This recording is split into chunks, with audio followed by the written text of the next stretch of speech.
This is an interview with Roland Delanoy of Whispering Pines, North Carolina. It is being conducted by Evelyn Drewes on September 21st, 1982.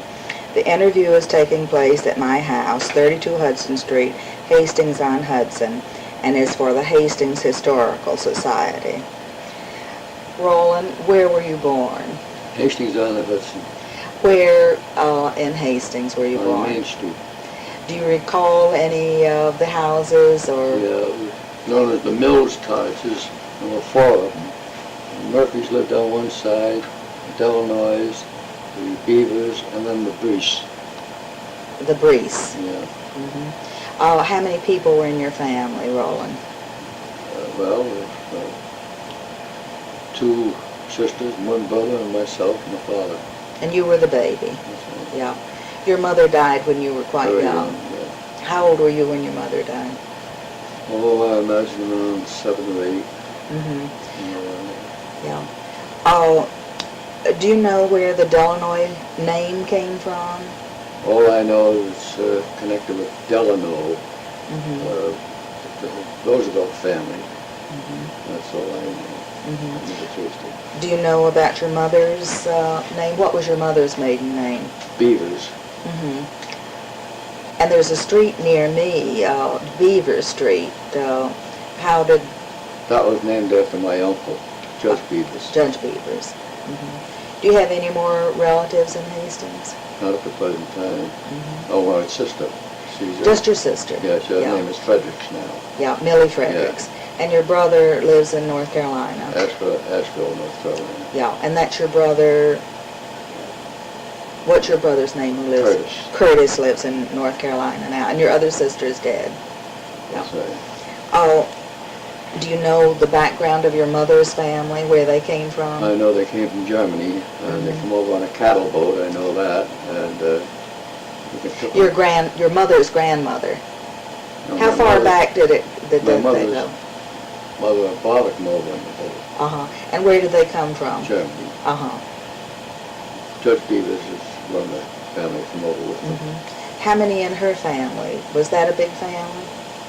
Yeah, there was, no, it wasn't really big. There was two boys in the Beavers family. There's Charlie and Adolf. And my mother was Lena. And that's all I guess. Well, can you remember any of the people in the houses around you? Do you recall any of your friends that you grew up with? Oh yes, a lot of them. Yeah. Are any of them still living in this area? Yes, of course I'm a little older than some of them, but the Schmidts and a lot of them moved away. But Grace Young is a cousin of mine. Other than that, I come up here now, I feel like a stranger. How many years did you live in Hastings?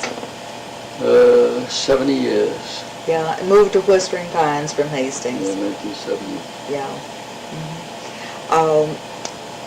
Can you remember when you were a child? What do you remember most about when you were a kid growing up in Hastings? Well, I was a little devil.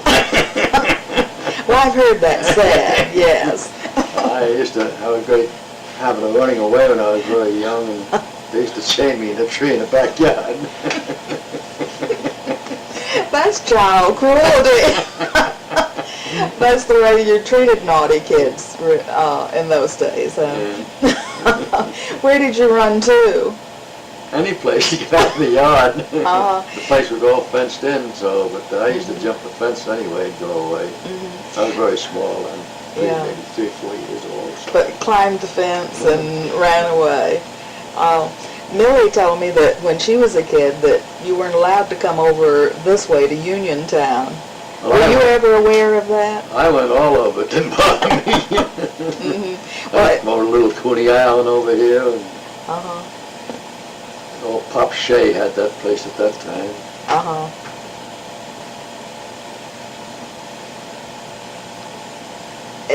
What else went on when you were a kid that you can recall? Well, we used to roller skate a lot. in the evening we used to play that kick the stick, I think you used to call it. We'd bat a stick around and play like that. In the wintertime we'd go to the state, play basketball. Summertime play baseball. We amuse ourselves. Yeah. Not many bought toys, though. No, very few. Left to your own ingenuity. Yeah. Make up your own games. I had a job every Saturday. Judge Beavers lived next to us. He wasn't a judge then. He had chickens down the alley to the thing. My job every Saturday was to clean the chicken coop and rake the thing. And he'd give me 2 empty soda water bottles, and that was my pay for a Saturday. To return to the store. Yeah. Well, that was big pay, wasn't it? Sure was.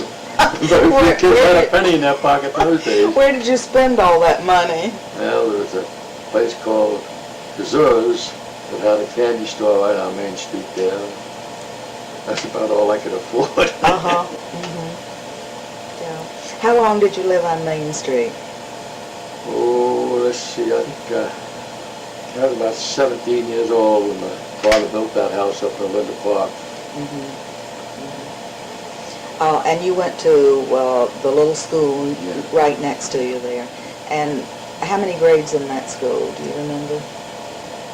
It was 8th grade, Yeah, so you didn't go up to the other school until after the 8th grade. I noticed you call that Linda Park. I didn't realize that was called Linda Park. Weren't there many houses there when your house was built? No, it was originally was the Hopkey House. And that was at the end of, that's Short Street from Olinda Avenue to Hopkey Avenue. There was only about 3 houses there. There was a fellow by the name of Charlie Schoen and people by the name of Fedden. And then my father's house, and Dr. Jenks lived on the corner. And he had the hospital there, that little building that's now... There was a garage and a hospital upstairs. I was operated in there, appendicitis. Oh, by Dr. Jenks. Tell me who built your house. A fellow by the name of Bill Schmidt. He built several houses in the area? That's Rocky and Dutz's father. Yeah. Did he build all those houses in Germantown? No, I know he built the Schoen's house and our house. Now, who built the Fedden's house, I don't know. The Fedden house later went to Lawyer Burns. He lived there. And then Walt Scully built a house on the other side of the street. Was that much later? Yes, a whole lot later. And Ed Hogan built a house down this side of Scully's, and the Kaufman brothers built 2 houses on Hoppy Avenue. What do you remember about the Kaufmans? Well, I wasn't drinking at that time. I was kind of young, but they used to have a place down on Dock Street. They used to call it the Dead House. Dead House? That was a saloon. And then right next to the Dead House was a tinsmith by the name of Jakey Reheis. And then next to him was an empty lot. Owen Woody Tompkins on it. Later on, Kaufman sold that place and built Farragut Inn. And your other neighbors, the Scullys, had a big family there. Yes, they did. I think they had 2 boys and 2 girls. If I remember right. I don't know. It was quite a while ago. And the Marchettis bought your father's house. That's right. Yeah. Tell me something about your father. What did he do for a living? Well, when we were kids, he was the cashier of the old National Conduit and Cable Company.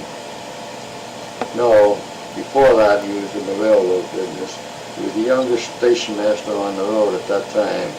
Then he went to the National Conduit and Cable Company, which later became the American Brass, which later became the Anaconda Company. And he retired, I guess. Well, then he took a job as a clerk at Board of Education for a good many years. I can't recall what years that was. And he finally went to live in the nursing home. Yeah. What was that? That was a place called Barrow Manor on Broadway in Hastings, the Dobbs Ferry, right in the borderline there. And Dr. Barrow owned it. But there's only about, I'd say, 7 or 8 people in there, private place. Dr. Barrow lived in Jersey. He used to come over about once a week to see his patients. A woman by the name of Mrs. Smith was a nurse. She was the head nurse there. Was she one woman alone in that? No, they had other help, but she was the nurse. They only had the one head. And she was in charge when the doctor was. Nurse, yeah. Do you recall anything about that house? It had been a private house. Yeah, it was a huge place right on the riverbank.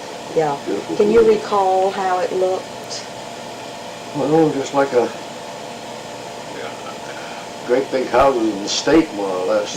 Was it a stone or? Yeah, stone, yeah. Big gray stone house.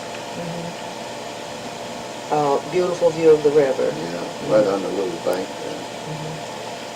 Do you know anybody else who was in that nursing home at the time your father was there? Nobody local was there. Did you tell me who you thought owned that house before it was turned into a nursing home? I don't know, there's Seidenberg or who it was, somebody, some wealthy man. He sold the bell now. Do you remember when the Hastings house was put up? Oh, yes. Yeah. That was right next to the Barrow Manor, wasn't it? Yeah, I don't, the Hastings house or the what's going on with the Hastings house? There's another apartment there too. There's River Pines, but Hastings house was farther north, and I thought that was closer to it. Yeah. Do you remember before Hastings house was put up, Oh, yeah. what that area looked like? Yeah, it was all, the big houses out near the river, and the rest was all estate. I think, well, I'm trying to think which houses are back there. Some of them remain. Do you know whose houses those are? No, I can't recall now. I can recall the old station and we had a great beach down there for swimming at one time in the Hudson River. Where was the beach?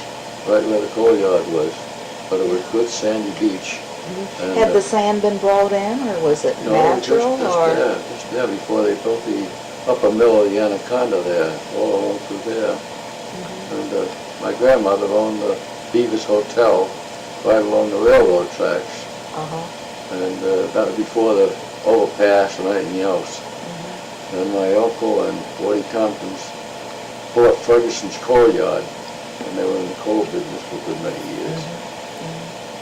Did you spend much time at the Beavers Hotel? Oh, I used to be down there all the time with a colored gal named Georgia Smith. She handled me more cookies and everything you could think of. But you stand on the platform there, and the train would go by, and you'd vibrate the whole house, the whole hotel. Well, who would stay in the hotel? Where would you get? Oh, there were a lot of people come up by Central, New York Central, you know, and go up there. Stopped off at Hastings? But they used to go to the Hastings Pavement Company, Zinza Chemical Company, and the National Conduit and Cable Company were all there, so they had businesses to attend, you know, and they stayed at the hotel. Yeah. Did she have that hotel for a long time? Well, I guess until they started talking about putting the overpass over. And then my grandmother got out, and she came to live with us, because my mother had died, and Charlie Beavers took it over. But he didn't have it too long. He sold it, I guess, when they put the overpass over. Do you remember any of those other businesses down near the railroad tracks? Remember the old jail down there that Davy the Buddha used to be in all the time. Who kept the jail? Who was in jail? Oh, there was no attendant there at all. Just a little shack with one door and a glass in the front with bars on it. It's just a wooden building. It looked like an outhouse. And who locked the door and who brought the meal? Policeman that was working there. I think the first police captain I knew was Murray, then there was O'Leary, then there was Connell. When do you think the jail was torn down? When the municipal building was built, or No, before that? When they put that parking lot in there, that's where the jail was, where that parking lot is underneath the bridge. That's where the jail was, down there. But it was a picturesque kind of jail. Picturesque outhouse. Why was the one man always in the jail? What was his He problem? was drunk all the time. He did odd jobs around the village. He was strong as an ox. Yeah. Did he have any family? No, I never know of any. What was his name again? We call him Davy the Buddha. De Buddha? The Buddha. You wouldn't have any idea how to spell that or anything. I don't even recall what his last name was. Did you, He was a whole lot older than we were kids, and he was probably 45, 50 years old then. Never shaved. Real character, Character. village character, yeah. Millie told me that she was valedictorian of her high school class. She was the smartest one in the family. I was the dumbest. She also told me that up at the school, when they dedicated the school, were you aware of the dedication of the new school up at, were you at that? Do you recall anything? I think that was 1912, wasn't it? And somewhere around there. And were you there? Were you present? Oh, yeah. Do you remember any of the people involved, the school people involved? I think Balcom, I think, was the president board of education. I think Williams was the superintendent of schools then or not. I know he was school, and then he went to Youngstown, and then he come back again, I think. No, he went to Youngstown and stayed there, that's right. I think Williams was the superintendent. And were you attending that school at that point? Did you go to the school when it was open? No, I think we went to a school on Main Street. Oh, until at the 8th grade. Yeah. Yeah, you weren't old enough yet to go to that school. Like a kindergarten place there on Main Street. Yeah. Do you remember any of your teachers from the Main Street Yeah, I school? remember I got sent out of class for about 2 months. Well, that was after I was up in the big school. There was a teacher by the name of Holden, a teacher by the name of Carter, a teacher by the name of Stocking. And I wrote on the board, Miss Holden, Miss Stocking's holding, no, Miss Carter's holding up Miss Stocking. Well, could you spell well? That's what I want to know. Well, I did How at you spell that it? So they didn't tolerate any of that nonsense? Oh, no, I was staying out in the hall for about a week, I guess. I was probably in the hall more than the classroom. Did they have inside plumbing in that school? Yeah. We used to play basketball downstairs in the basement because of the stone walls and everything else, but that's the only place they had to play basketball. You did a lot of ice skating in the winter. Yeah. And do you remember when the river was frozen and you... Yeah, that was 1917, I think. We were ice skating across the river and skated up to Nyack. I guess that's the first time, the only time the river's ever been frozen up that far. But the Home Guard used to train down there on the river that year. I remember seeing a picture of the Home Guard training on the frozen river. I think it was 1912 or 1913 that I don't know if Go ahead. the Hastings-on-Hudson or the Robert Fulton celebration. Tell me about the Robert Fulton celebration. Well, I know they had a big parade, and the fire companies were out, and in those days you didn't have any automobile fire companies. They had to pull a jumper, they call it a jumper, and they had that in the parade. And then the Boy Scouts had this great big flag that they each grabbed one end of it, and the Boy Scouts was by the name of Whitney was the scoutmaster, and then there was Roland Yarrington, Harold Miller, Harold Fisher, Freddie Charles, Red Carr, Andrew Pegas, Freddie Meyer, and myself. That's about all I can really remember. And it took all of you to hold the flag? Yeah, when we walked down the street, this flag was spread out. And that's about all I can remember about that celebration. Do you remember any of the other ships that came up the river? Yeah, there used to be the Sarah Jenks, and the Hastings-on-Hudson, and the Claremont, and the Raleigh, of course, with the freight boat. Were they all paddle wheelers? I think 3 of them were, 2 of them were anyway. Did Hastings get much freight from the Claremont, or? No, not the Claremont, from the Raleigh. Oh, from the, yeah. They did practically all the freight to the smaller businesses along the river. What were the tugs that you told me that came up the river? Well, they belonged to the National Conduit and Cable Company, and they used to had an awful lot of room in the front deck where they put these copper bars and bring them from wherever they got, I don't know, they bring the copper bars up to the mill, and they had this derrick on the boat that took it from the boat onto the dock. And sometimes one of those bars would break and go down, they'd have to get a diver up. Maybe 3 or 4 months later after they unloaded quite a few of them, some dropped in the water, and the diver would hook them up and Bring them up again. And I think it was about 1914 or 15, it was just before the war, the clerical outfit from the National Conduit and Cable Company and their family invited to take a ride on this Knickerbocker and bring your refreshments and go down to the New York Bay and around to see the battleships, because the battleships were all in the harbor. It was a very pleasant trip. They had another ship called the Emma Casson, but that was just a tug. It carried copper bars too, but it wasn't as big as the Knickerbocker. What was the life of the Knickerbocker? Did you tell me it was sent overseas? Yeah, it was sent overseas during the war to operate over there to, I suppose, with the big derrick and the thing. But I think, if I remember right, they had to put sides on it or something to cross the ocean. But they went over there and then came back too. Served during the war. Yeah.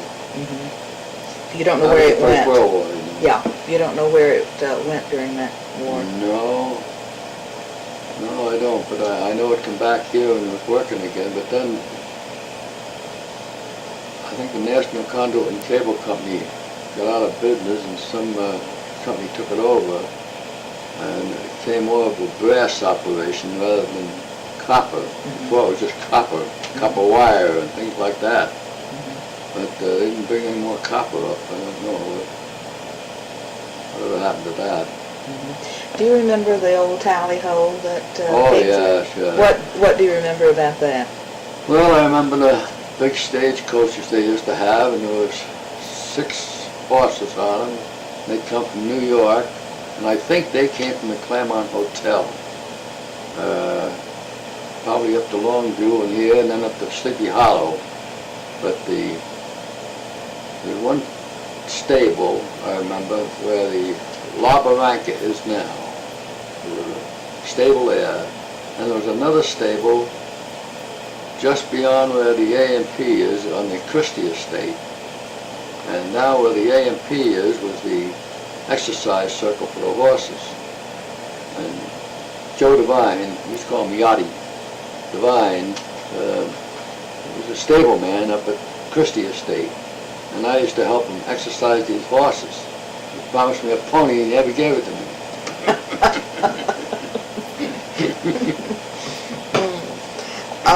Did you tell me you were once a volunteer fireman? Yeah, I went in the volunteer fire department in 1923, and I was in it until I moved to North Carolina, but I still belong to the exempt fire department. Were there any big fires in Hastings that you recall?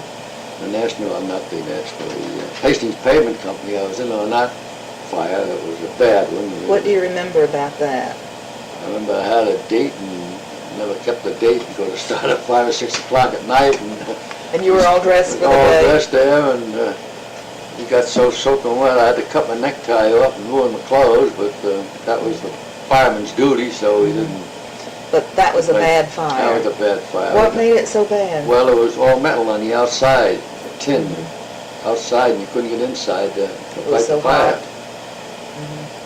What kind of equipment did you have to fight that fire with? Well, in those days we had a Pope Hartford, was the name of the automobile. Say that again. Pope Hartford. Uh-huh. That was the name of the automobile we had.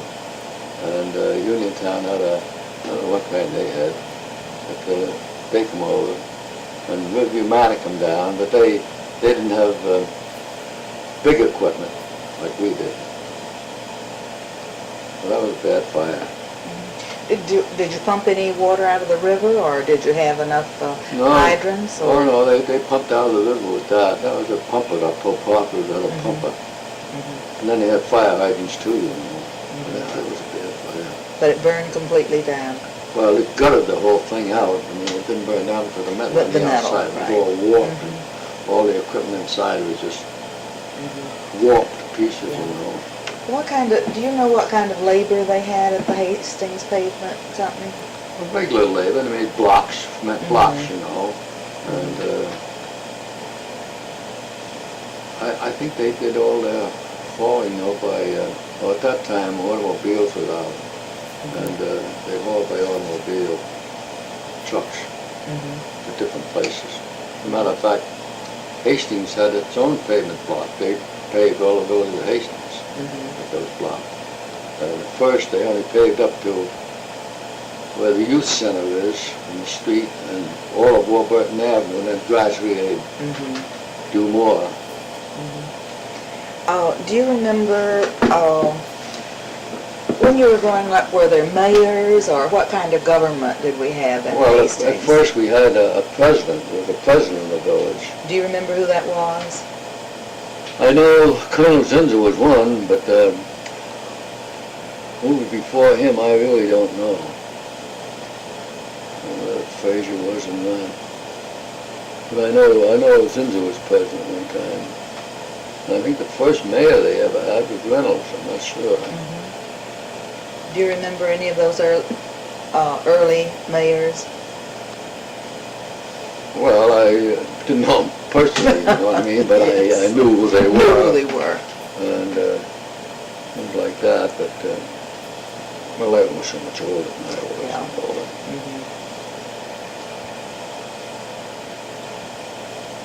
Older. You had a job, when you grew up, you had a job on the police force? Yeah, in 1928, things are getting pretty slow. It's like now, you know, the Depression in 29, the stock market crash, and machinist business was at a standstill, so I took the examination for the Westchester County Parkway Police. So I went out in 1928, and I retired in 1944, disability.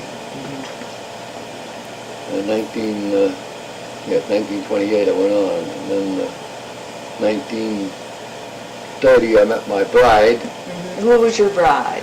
She was a school teacher. She came down from Portland, Maine, Alice Cameron. At 31 we were married in a little church. She was a big girl, I understand. She's very short. In 1931 we got married in a little church around the corner in New York. Where was your first home in Hastings when you were married?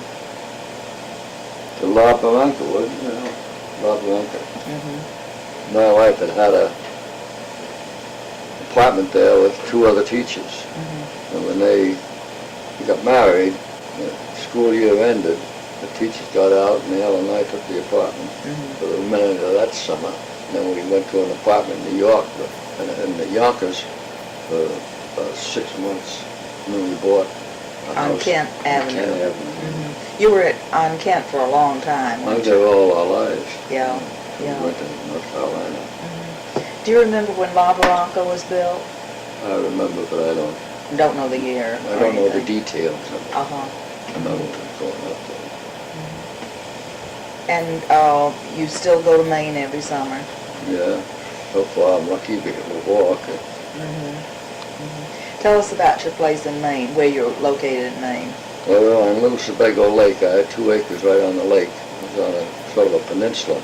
Beautiful spot. It was a log cabin, Maine white cedar log cabin, all handmade furniture in it. And we had it for about 23 years, I guess, 24 years, until a couple of years ago it got too much care being in North Carolina, to trip back and forth and climb underneath the cottage and fish the water and everything, so we sold it. But we still go to Maine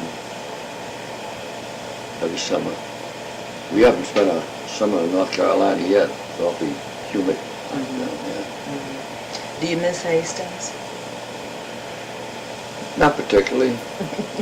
Nothing at all? Nothing good you remember? One thing I miss is the winters. Yes, shoveling snow. But Hastings used to be a very nice little village. I mean, it's too big now. It's too expanded, too commercial. To change the subject a little, you said that when you were a kid, you had a job for a while at Zinzer's or was it Otis? Which was working conditions? You were telling me about working conditions. You did work by the piece, and you thought it was good working conditions? Oh, yeah, that was the Anaconda, but labor at that time, I can remember when the National Conduit Cable Company, they went on a strike for 1 cent an hour more. And there was quite a commotion, and the sheriff and that gang came over to keep order, and somebody pulled the trigger on the sheriff and killed a woman. I can remember When that. was that? What, do you remember what year that was?